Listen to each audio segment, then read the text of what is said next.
Fox Business Alert tomorrow. In their first meeting of the year, Federal Reserve Chair Jerome Powell and company will begin deliberating their January interest rate move. Now, let's be clear, the committee is expected to leave rates unchanged. Fed funds futures show that there's a 97% odds of no cut. But Powell is likely to face questions at his press conference on President Trump's pointed demand last week that the Fed cut rates again. I want to bring in Independent Institute senior fellow Judy Shelton. During President Trump's first term, she was one of his picks to serve on the Federal Reserve Board of Governors. Judy, welcome back to the show. Do you agree with Trump's demand that interest rates should drop immediately? Well, Liz, I think even putting it that way shows the wrong emphasis. He preceded that statement by saying, with oil prices coming down.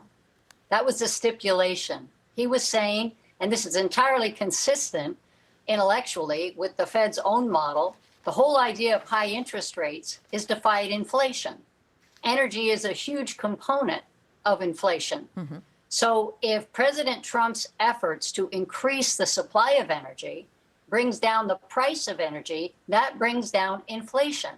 And so the Fed should be all too eager to say it's working, and now with reduced inflation, we don't have to have restrictive rates. We can go back to recalibrating, and the nominal rate of interest, the Fed's target rate, should come down logically.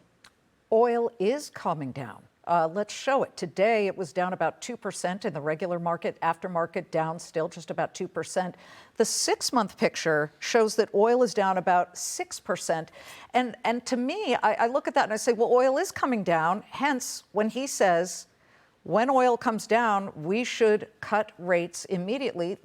Oil's coming down. I mean, over the past 3 years, down 12%. Since the Ukraine war launched, down 20%. So why is that looking at it in a way that is not correct? Is he or is he not saying, hey, oil prices are coming down, let's cut interest rates again? I think he's entirely correct. And I also think that it's consistent with a supply-side economic growth agenda generally. It's basic economics of supply and demand. If you increase supply, the price should come down. And so the problem with the Fed's model is all they feel they're capable of doing is raising interest rates to cut off demand. And they admit that that will hurt economic growth. It would cause unemployment. But in fact, what President Trump recognizes is that a lot of people working with low unemployment and good productive economic growth is totally consistent with low inflation because you're increasing output. You're bringing supply into conformance with demand by increasing the supply. So then the demand doesn't cause inflation. And I think that really is a much better model, and the Fed should pay attention to that kind of reasoning.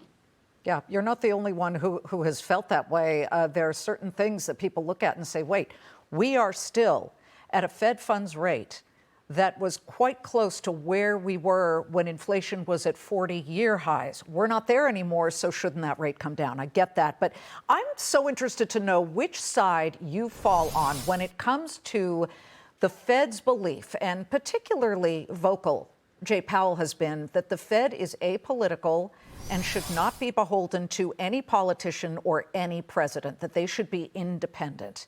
Do you agree with that? Well, it's not a matter of being beholden. I think when the argument gets silly, talking about Federal Reserve independence, is to say, would you listen to President Trump?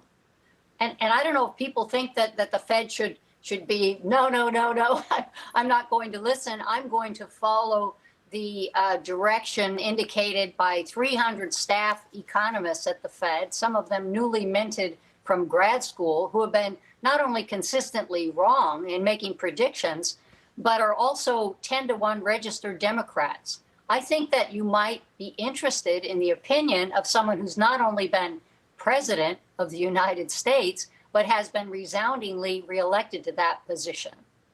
Let's talk about inflation a bit more, because we are getting a big number on Friday, Judy. As you know, PCE, the personal consumption expenditure inflation rate for December, is coming out Friday. That, to me, is the Fed's favorite. We look at this, it really matters. Now, November, it came in at 2.4%. That was below, that's year over year, below the 2.5% forecast. Are you okay with changing the basic rate of inflation? Because the target rate right now is 2%. Should it be a little bit higher? Oh, I think the target rate should be zero. Zero.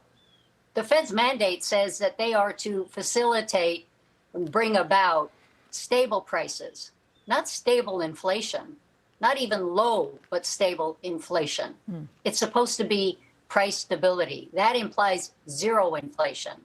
And the Fed historically has discussed what it has meant. And Alan Greenspan at one time said, I think it means zero inflation. So I'm on a whole different end of that argument. Any overtures from the current administration for a position for you? I wouldn't say anything, and I'm just very honored. I appreciate that, and I would be very eager to say so if and when that opportunity arises. Let's see if the second time's a charm, Judy. We'll be watching. Please come back. Thank you so much, Liz. Good to see you.